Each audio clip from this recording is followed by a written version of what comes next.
Hello students, आज हम लोग सीखने वाले हैं delete duplicate rows in a table.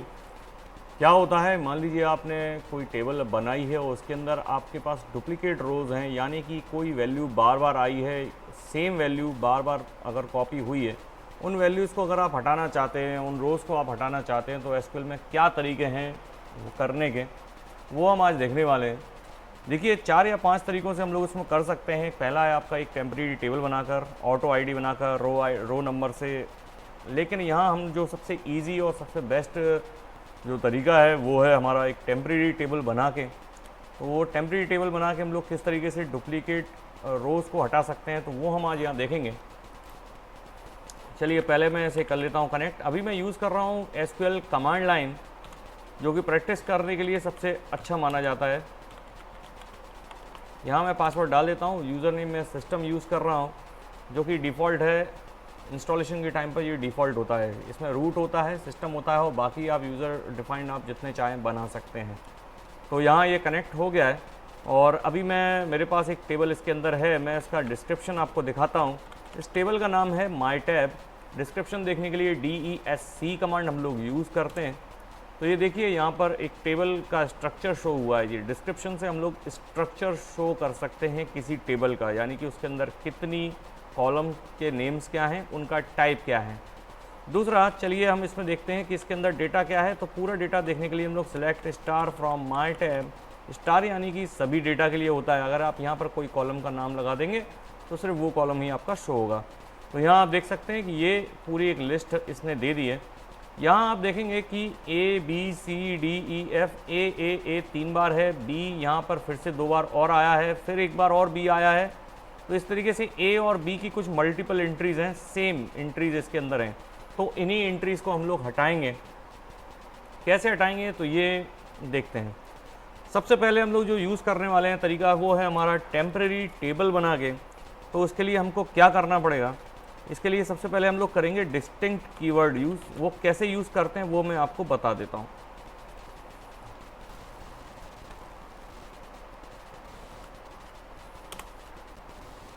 Distinct keyword में क्या होता है कि ये डुप्लीकेट रोज़ को हाइड कर देता है, डेटा डिलीट नहीं करता। लेकिन अगर आप चाहते हैं कि आप एक यूनिक वैल्यूज़ ही प्रिंट होके आएँ आउटपुट में, तो डिस्टिंक्ट कीवर्ड हम लोग यूज़ करते हैं।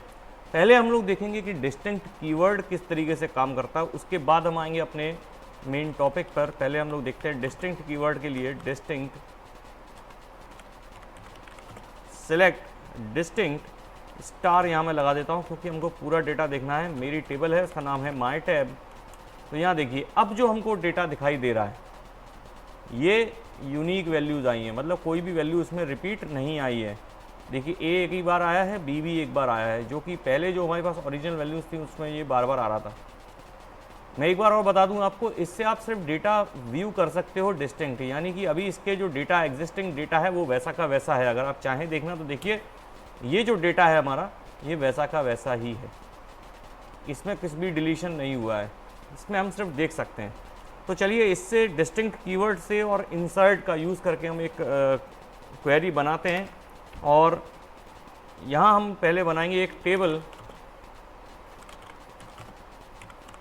मैं एक टेम्परेरी टेबल बना देता हूँ माई टैब 2, जिसका स्ट्रक्चर एग्जैक्ट वैसा का वैसा ही होगा जो इसका स्ट्रक्चर है। अगर आप स्ट्रक्चर भूल गए तो आप फिर से स्ट्रक्चर देख सकते हैं माई टैब का।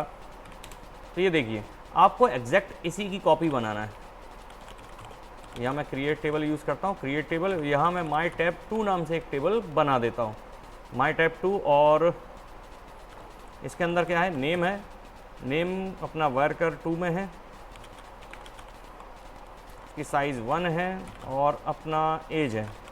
एज का हमारा जो डेटा टाइप है वो है नंबर, इसको मैं करता हूँ 1। तो एक तरीके से देखिए हमारी ये टेबल बन गई है।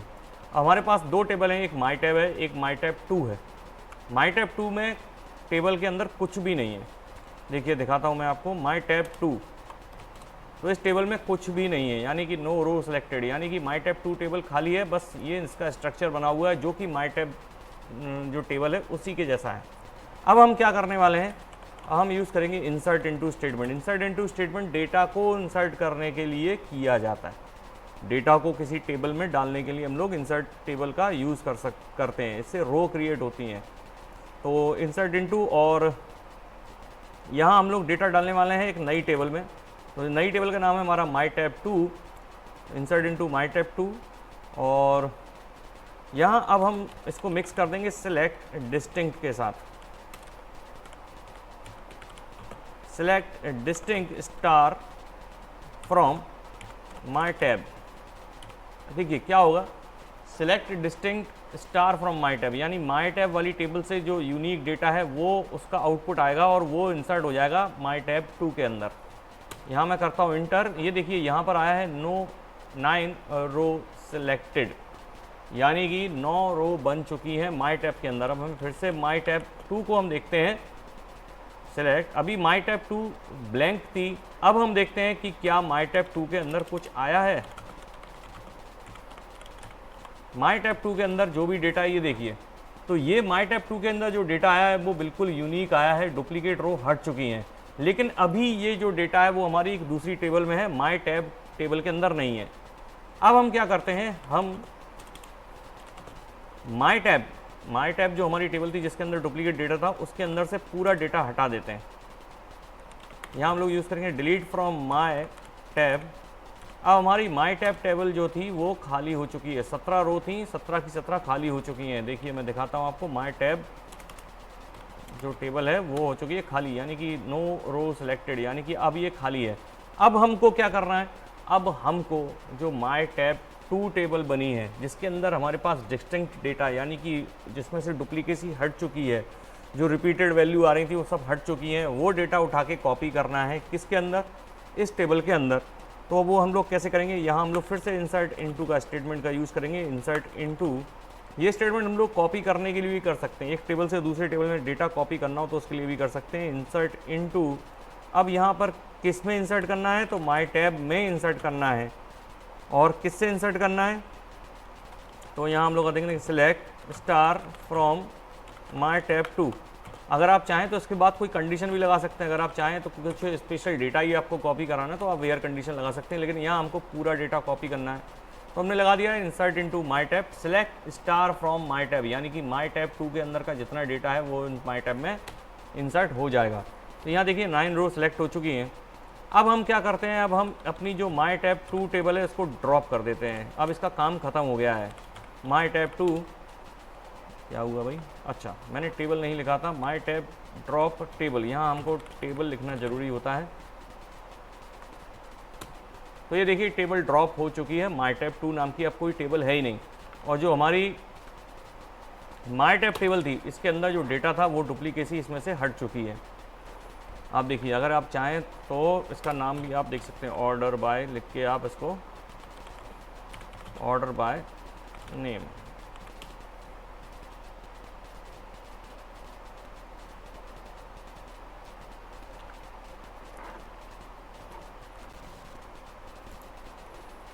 ऑर्डर बाय, ऑर्डर और बाय में यहाँ पर स्पेस है, यहाँ मैं कर देता हूँ नेम।